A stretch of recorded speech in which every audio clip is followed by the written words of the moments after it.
Yo! Video games. What up, dudes? Matt here from YoVideogames, and I'm here with my first Summer Games Fest Playdays video, since I was luckily able to attend and lucky enough to get some hands-on times with some games.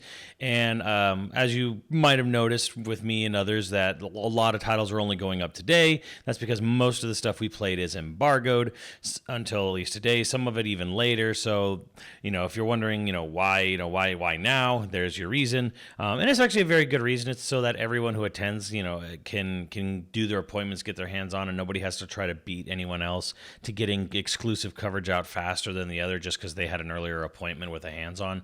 So I actually like that. Like, hats off to you, Jeff, for that one. But anyways, let's just get right into it. I played Pragmata. It's real. It exists. It's actually fun. Yeah, so that last part is the one. Let's hang on that. So, yes, Pragmata, the game that was announced before the PS5 was out and just sort of was delayed internally forever, and then finally just showed back up, I believe, at the Sony State of Play, coming out next year, Israel, the weird astronaut and little girl game. So what is it? From what, and again, I just want to stress here, this is footage provided by Capcom. There was no recording at the event. There was no off-screen. There was no direct capture. There is no footage here. We can talk about our hands-on with the game, but I cannot show you my direct feed of the gameplay. So let's just keep that in mind as we go forward here. So that's why you're just kind of seeing the trailer here. The Pragmata is about you play as Hugh, a astronaut on a lunar base sometime in the far future. And the demo opens with this little girl who he later names Diane, who's a little robot, and she finds Hugh knocked on almost near unconscious, heavy breathing, laying down on the ground. And she finds this first aid kit with this like nano weave technology and repairs his suit. And then the suit, once it's repaired, then kicks in the life support functions on Hugh. And Hugh's basically, okay, we gotta get out of here. There's been AI's gone rogue, and it's just like, from what we can tell, it's like we got to get back to Earth. So the demo takes place in a series of different rooms throughout this lunar space station. It's all very sci-fi, heavy, heavy tech and stuff. And that's the setting. That's the setup. So what is the game? How does the game play? It's a third-person shooter. It's a third-person shooter that has a lot of similarities to The World Ends With You. So when you're aiming at an enemy and shooting them, they're pretty armored. All the enemies, they're all robots so far, the enemies that we fought, and they all can kind of just like bounce their bullets right off of their armor or their exoskeleton. So Diane, who's hanging out on your back, over your shoulder, she can hack the robots. She'll hack them automatically. So sort of. Actually, let me backtrack on that. She hacks the robots. You have to do the hacking yourself. So what you do is you hold down the L2 button, which is like standard Resident Evil, third-person aiming. And while you're aiming, a giant square will come up in the top right corner of your screen, and it's a grid. It'll be a grid usually of various different, dimensions. It could be 3x3. Usually it'll be larger than that. It'll be like 5x5, or sometimes it'll be rectangular, not even square. But you get this big square or rectangle in the top right corner of your screen, and you use the face buttons. On a PlayStation controller, the square, circle, triangle, X. Those are your literal up, down, left, right. So you just move this dot from square to square to get from point A to B, and you can do it really quick, and there's things on the grid that can help you get boosts. So what you do is, why are you doing this hacking minigame? Why are you moving this dot from the start to finish on this little grid when you're aiming at an enemy? That's hacking the enemy, and the hacking then opens up the enemy's armor. Like it pops all open, and then all these weak points are exposed. So then you just shoot with the R trigger.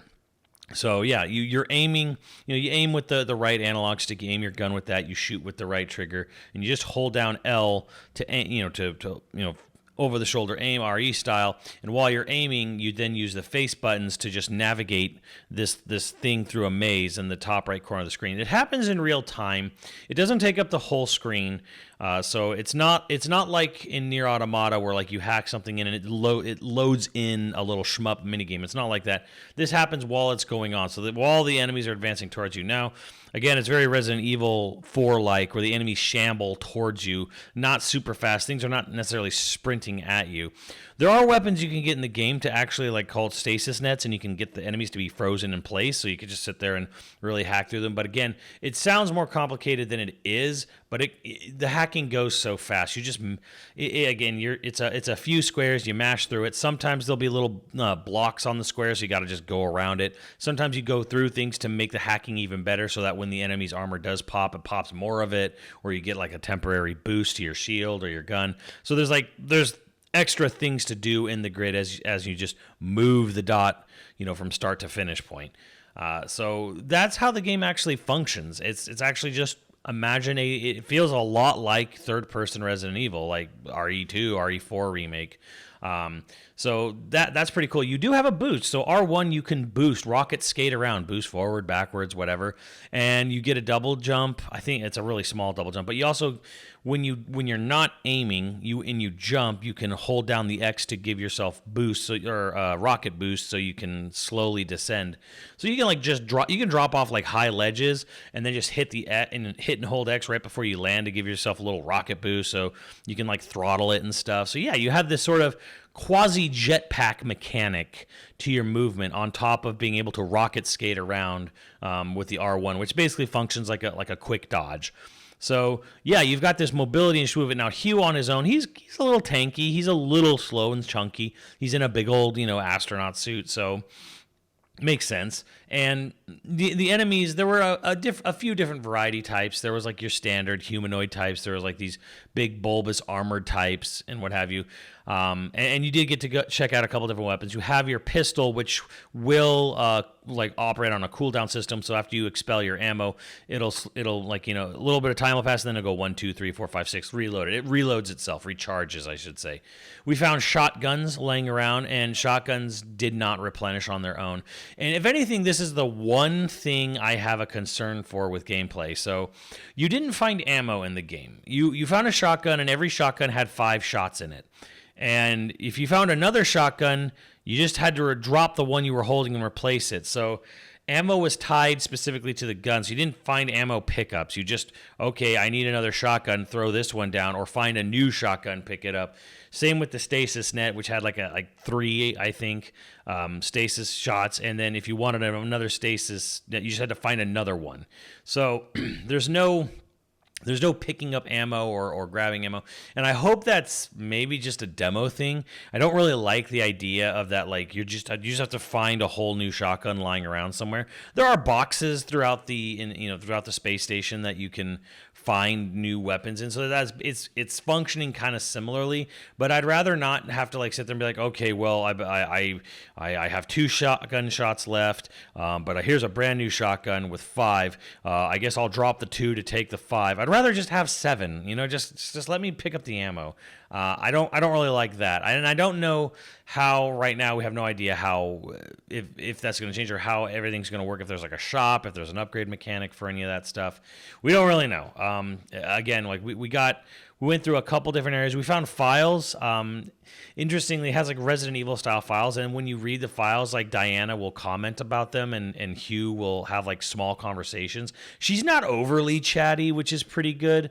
It just seemed like the longest conversation came from reading a file about someone on the lunar base being bored because the robots were doing all the work and they had nothing to do. And then Hugh was like, "Oh, cry me a river." And then Diana's like, "Oh, are you gonna cry if I make you bored?" And he's like, "No, you're too chatty for that."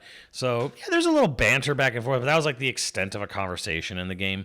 But yeah, like as far as that goes, like you're gonna play this game like a Resident Evil game with a little bit of rocket boost and a little bit of like hover jets, from descending, and then you're gonna do this really weird world ends with you style like dual combat where you're aiming and shooting a gun, but at the same time you play this little mini game, and it's all kind of sort of not rhythmically paced. It's not like reliant on it. It's not Hi-Fi Rush, but like you feel the upbeat and the sort of techno kick in as you get into a room and enemies start appearing, and then it's like, oh, this is PNO3. Doesn't really play like PNO3, but it has a sort of similar aesthetic, and it does have a similar vibe to it, if anything, when like the techno kicks in and you're moving this light through this grid maze, and then you're shooting the enemy, and then you're backdashing out of the way if they get too close and stuff. So yeah, it's actually extremely Capcom-y. It's actually very arcadey. It's not a puzzle game, not really. It's not an atmospheric game. It's not a walking sim. It's not an eco or anything. It's actually it's a Capcom third-person shooter that plays a lot like Resident Evil with this crazy weird hacking mechanic that you have to do to open up all the enemies you encounter. And then the demo just ended after a few rooms and a few enemy encounters. It looked like there was going to be a boss, but like I literally had the controller ripped out of my hands from a Capcom employee as the boss cutscene was loading, which was a little awkward because I was like, oh, it's fine, if that's the end of the demo, but like they were scared of anyone seeing this boss for some reason. But I'm just going to point that out. That was really weird and awkward. To just literally just someone comes around and just rips the controller out of my hand. But anyways, really solid demo. Really well done. Like I had no expectations for this game. I figured this game was vaporware. It's been nothing for years. Like we've seen almost nothing for years other than delay announcements, and it shows up, and it's actually a really fun, cool sci-fi third-person shooter. And yeah, surprise of the show. I don't know if it's game of the show for me, but it is surprise of the show. What the actual game of the show for me might surprise you, but this was the surprise of the show. One of the best games I played for sure, and actually one of the more solid efforts coming into next year from Capcom. I'm actually really looking forward to this now. In the most bizarre of twists, this game came together. It took a while, but hey, we got there. I'm excited. I hope you guys are too. Let me know what you think, and I'll see you on the channel later, dudes.